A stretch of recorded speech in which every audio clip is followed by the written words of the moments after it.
흰색 택시가 빠른 속도로 질주합니다. 날아갈 듯 붕 떠오른 택시는 그대로 건물을 덮칩니다. 한낮 삼거리를 달리던 택시가 오토바이를 먼저 들이받은 뒤 차량 전시장을 향해 돌진하는 장면입니다. 속도가 엄청 빨라서 자세히는 못 봤는데 바로 이게 유리 파편이 여기 이 정도까지 다 날라갔었거든요. 이 사고로 오토바이를 몰던 40대 남성이 머리를 심하게 다쳐 병원으로 옮겨졌는데 생명에는 지장이 없었습니다. 또 60대 택시기사와 매장 직원 2명, 손님 1명도 경상을 입어 치료를 받았습니다. 택시기사는 경찰에 브레이크가 말을 듣지 않았다고 진술하며 차량에 결함이 있을 가능성을 제기했습니다. 앞서 지난해 11월에도 아파트 지상 주차장에서 택시가 갑자기 급가속하며 주민 1명이 숨졌고 이때도 운전자는 차량 결함을 이유로 들었습니다. 전문가들은 급발진 신고 대부분이 운전자 실수로 확인된다면서도 정황 증거를 폭넓게 조사하는 건 역시 필요하다고 지적합니다. 급발진의 특성 같은 거, 굉음이 생긴다든지 브레이크가 딱딱해지고 그런 것들이 한두 가지만 있어도 급발진의 가능성이 굉장히 높다고 볼 수가 있습니다. 경찰은 차량 결함과 운전 미숙 등 모든 가능성을 열어두고 정확한 사고 원인을 살펴볼 예정입니다. YTN 김철입니다.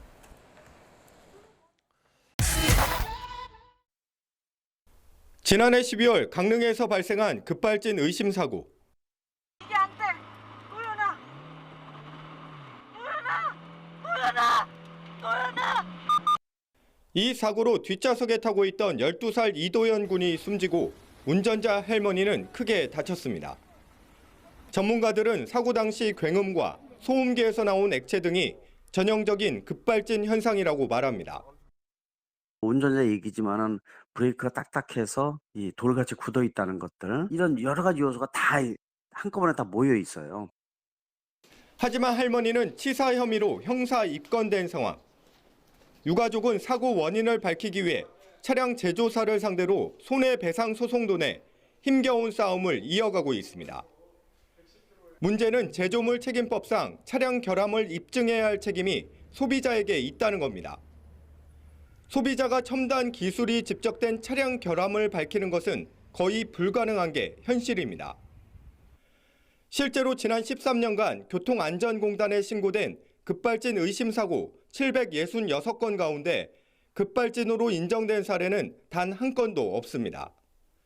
이번 강릉 사고 뒤 입증 책임을 제조사가 지도록 하는 개정 법률안이 잇따라 발의됐지만 아직 국회 문턱을 넘지 못하고 있습니다. 도연이가 하늘나라 가면서 저희 가족에게 남겨준 소명이라고 생각하고 정말 제조물 책임법 개정을 위해서 또 기술적 대책 마련이 제조사에서 할 수 있도록 자동차 제조사에 면죄부를 주는 증거로 불릴 만큼 사고 기록 장치 EDR의 낮은 신뢰도 역시 문제입니다. 자동차 두뇌에 해당하는 엔진 제어 장치 반도체나 소프트웨어 등의 이상으로 잘못된 정보가 사고 기록 장치에 저장될 수 있기 때문입니다. 미국 도로교통안전국 보고서를 보면 5초만 저장하는 사고 기록 장치로는 운전자가 브레이크를 밟았는지 안 밟았는지 파악할 수 있는 가능성이 65%에 불과합니다. ECM이 연산을 잘못하거나 오류가 나가지고 밟았다라고 해버리면 EDR은 밟은 걸로 기록을 해버린다는 거죠. 전문가들은 결함이나 고장 등에 대비해 엔진 제어 장치를 여러 대 설치하도록 의무화하고 발을 찍는 페달 블랙박스도 장착해야 한다고 지적합니다. YTN 송세혁입니다. 아직 차량 통행이 뜸한 새벽 시간, 모범 택시 한 대가 쏜살같이 도로를 지나갑니다. 빠른 속도를 못 이긴 듯 차체가 잠시 공중으로 붕 뜰 정도입니다. 이내 신호등을 들이받고 가로수와 시설물까지도 연달아 충돌한 뒤에야 멈춰서는 택시. 뿌연 먼지가 피어오르고 일대는 산산이 부서진 신호등과 차량 파편으로 아수라장이 됐습니다. 택시를 몰던 60대 기사도 의식을 잃고 병원으로 옮겨졌습니다. 생명에 지장은 없지만 팔과 갈비뼈 등이 부러지고 골반에 금이 가는 등 크게 다쳤습니다. 37년 경력의 택시기사는 출고된 지 1년도 안 된 기아 전기차 EV6가 급발진하면서 사고가 일어났다고 주장합니다. 속도를 줄이려 했지만 브레이크도 작동하지 않았다면서 인명피해를 내지 않기 위해 신호등 방향으로 운전대를 틀었다고 말합니다. 파랑불이 들어올래 이제 전진을 했는데 거기서부터 이제 차가 과속이 붙더라고요. 나쁘게 말하면 뭐 비행기는 저리 가라요. 뭐 브레이크를 밟아도 안 되고요. 경찰은 운전자 황 씨가 음주운전을 했을 가능성은 없다고 보고 차량의 사고 기록 장치를 국립과학수사연구원에 보내 사고 원인을 확인할 계획입니다. YTN 임혜진입니다.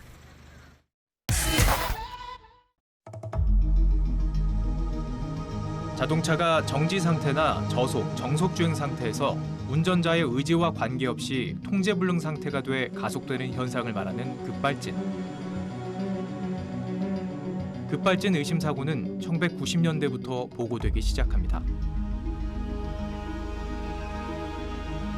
2012년과 2013년에는 한 해 130건 넘게 신고가 들어오다가 최근 30건 정도로 줄어드는 추세입니다. 아직 급발진으로 인정된 사례는 없어서 풀리지 않는 미스테리로 인식되고 있습니다. 그러니까 어떤 에러가 발생했을 때 그 에러를 갖다가 바로 수정해서 바로 잡고 차량을 정상 상태로 돌릴 수 있는데 운전자가 당황하면서 이미 사고는 발생했을 가능성이 높고요. 그리고 그 현상이 재현이 되거나 기록이 안 되다 보니까 급발진에서 밝히는 이런 부분에 대해서는 정말 쉽지 않다 이렇게 판명되고 있습니다. 100% 급발진이다. 이건 급발진 유사 사례나 가능성이 높다가 아니라 100% 급발진이라고 보는 거죠. 그리고 검사가 할머니의 잘못이라고 법원에 기소한다면 제가 무죄 판결 받아오겠습니다. 급발진 전문가들은 컴퓨터와 같은 전자신호 이상이나 소프트웨어 오류를 주장합니다. 전자화, 그러니까 센서와 컴퓨터를 장착하면 사실 급발진은 생길 수밖에 없는 거죠. 전자제어 시스템의 문제예요. 일렉트로 컨트롤 유닛이라고 해서 우리말로 전자제어 장치. 예컨대 제 이 스마트폰이 가끔 가다가 조절을 폭 하고 꺼지는 경우도 있고요. 먹통이 되는 경우도 있어요. 그래서 이걸 들고 그 서비스 센터 가면은 서비스 센터에서 잘 되는데요. 그러면 아까 분명히 안 됐는데 그럼 그때 갖고 오세요. 그걸 제가 봐야 됩니다. 근데 급발진 나는 그 사고 날 때는 국가수 직원이 못 보잖아요. 이미 폐차된 차, 그 고철 덩어리거든요. 갖고 가서 여기다 이렇게 양쪽에 손을 연결하니까 불 들어오네. 정상. 그래서 정상이라고 하는 겁니다. 사고 직전 자동차의 운행 정보를 저장하는 사고 기록 장치 EDR에 잘못된 정보가 기록될 가능성도 제기합니다. EDR 장치만 걔만 멀쩡히 살아있다? 말이 됩니까? 그건 안 되는 거예요. 그렇기 때문에 EDR 장치는 믿을 수 없는 데이터다라고 생각합니다. 알겠습니다. EDR이라는 것 자체가 ECU를 통해서 나와서 기록이 되는 건데 차가 미쳤는데 미친 차에서 나온 기록 자체가 믿을 수 있겠습니까? 그래서 실제로 EDR에 나온 기록 자체가 굉장히 엉망인 것들이 좀 있어요. 현실하고 하나도 안 맞아요. 자율주행차를 위한 안정성 평가 국제 표준에 보면 굉장히 제조사들이 정말 싫어할 만한 발언이 여기 나오는데 EDR에 악셀레이터를 밟았다고 기록이 됐다는 게 사람이 진짜 밟았다는 걸 의미하는 게 아니다라는 거예요. 잠재적으로 결함이 있는 소프트웨어가 상황을 그렇게 인식했다라는 거예요. 사람이 밟지 않았을 가능성도 있다라는 거를 얘기하고 있거든요.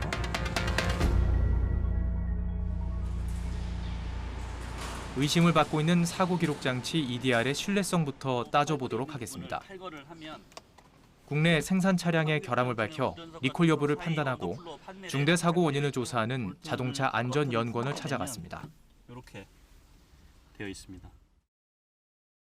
이게 이제 사고 차량에서 탈거한 에어백 제어 장치이자 사고 기록 장치입니다. 사고 기록 장치는 에어백 제어 장치 내에 있는 기능인데요. 얘를 탈거를 하게 되면 이렇게 되어 있고요. 얘를 다시 앞에서 보시게 되면 이런 식으로 회로 기판이 있습니다. EDR 사고 기록 장치는 여기에 들어가 있는 8핀짜리 작은 칩입니다. EDR에는 운전자가 엑셀을 밟는 정도, 브레이크 작동 여부 등을 포함한 15가지의 필수 항목과 엔진 회전수, 조향 관련 정보 등 최대 45가지의 정보가 기록됩니다. 이 데이터를 기록하는 방식은 특정 메모리 영역에 데이터가 계속 흘러가고 있다고 생각하시면 되고요. 사고가 발생이 되고 시스템이 사고라고 판단했을 때 특정 영역을 지나가고 있는 데이터들을 스탬프 찍듯이 딱 찍어냈다고 보시면 됩니다. 사고 나기 5초 전부터 사고 난 순간까지의 데이터가 기록이 되고 있는 거고요. 에어백이 전개가 되면 이 기록된 데이터는 절대 지워지지가 않습니다. 운전자와 감정기관의 평가는 정반대입니다. 급발진 사고를 주장하는 측은 감정 결과가 천편일률적이어서 믿지 못하겠다고 합니다. 강릉 티볼리 급발진 의심 사고에서 차량 결함은 발견하지 못했다는 국립과학수사연구원의 감정도 소프트웨어 오류 가능성을 배제한 채 EDR 결과만 맹신했기 때문이라고 보고 있습니다. 사실 EDR에 대한 맹신에 대한 책임은 국과수가 있는 겁니다. 국과수가 사고가 난 후에 소프트웨어 결함 여부를 조사는 이거는 하지는 않고 사고 난 차만 가지고 이제 보는 건데, 그럼 볼 수 있는 게 뭐냐? EDR이 있으면 EDR 데이터. 그다음에 교과서처럼 하는 게 뭐냐면 브레이크가 작동이 되느냐, 이걸 보는 겁니다. 국과수의 감정은 과학적일까요? 데이터 추출 방법인데요. 차량 손상이 적은 탐사보고서 기록 제작진은 강원도 원주 본원을 찾아 국내 방송사 최초로 국과수가 수행하고 있는 급발진 의심사고 감정 과정을 들여다봤습니다. 직접적으로 추출할 수도 있습니다. EDR 기록을 이용해서 사고 상황에 대해서 컴퓨터 시뮬레이션까지 수행을 하면서 그 EDR에 저장되어 있는 기록의 신뢰성을 2중, 3중으로 체크를 하고 있습니다. 사고 기록 장치인 EDR에만 의존해 감정한다는 것은 억측이라면서 국과수는 EDR 데이터 값을 뽑아서 주행 상황을 재현해 보였습니다. 사고 차량에 EDR 데이터를 입력하면 실제 교통사고와 같은 주행 상황이 나타난다는 것. 지금 영상을 하나 보여드릴 건데요. 좌측 영상이 이제 실제 차량 충돌 실험을 한 영상이고요. 우측 영상이 충돌 실험으로부터 얻어낸 EDR 데이터를 기반으로 충돌 상황을 재현한 영상입니다. 영상을 함께 보시도록 하겠습니다. 보시는 바와 같이 이제 정상적으로 이제 주행하고 하는 상황들이 같은 시퀀스 내에서 이제 확인되는 것을 알 수 있습니다.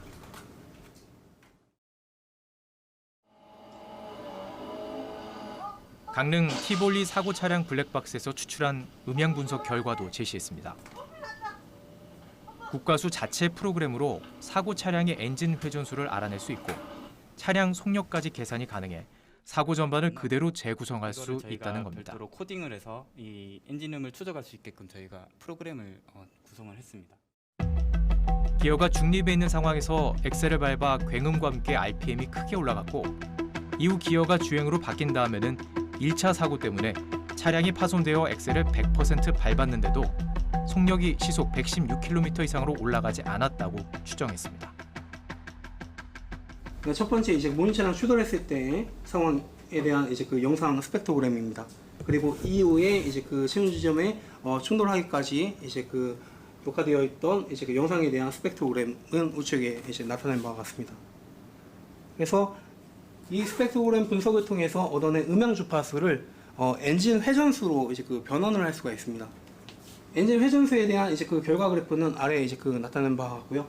여기 보시는 바와 같이 이제 엔진 회전수가 한 2000 얼마에서 갑자기 이제 6200 RPM으로 6200에서 6400 RPM으로 확 뜁니다.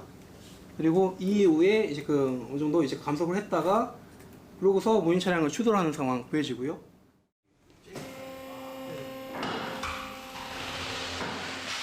제작진은 현장에서 국과수 음향 분석 프로그램에 대한 신뢰성 평가를 제안했습니다.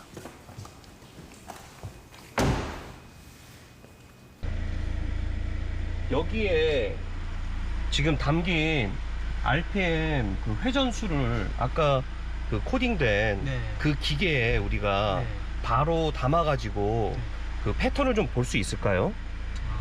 블랙박스 연결해가지고. 네, 지금 저희 차량 진단기에서 현재 차량의 엔진 회전수가 나오고 있습니다. 그리고 차량에는 블랙박스가 장착이 되어 있는데요. 저희가 가속 페달을 밟아 가면서 엔진을 구동시키고 그때에 나타나는 엔진 음을 블랙박스를 통해서 녹음을 하도록 하겠습니다.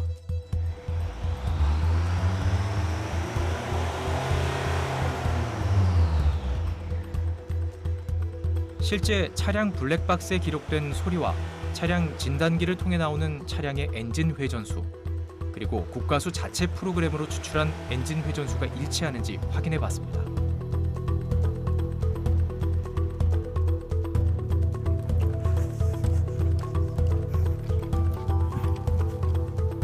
네, 그럼 조금 전 실험 차량에서 얻은 블랙박스 영상에서 실험 차량의 엔진 RPM을 추출해 보겠습니다.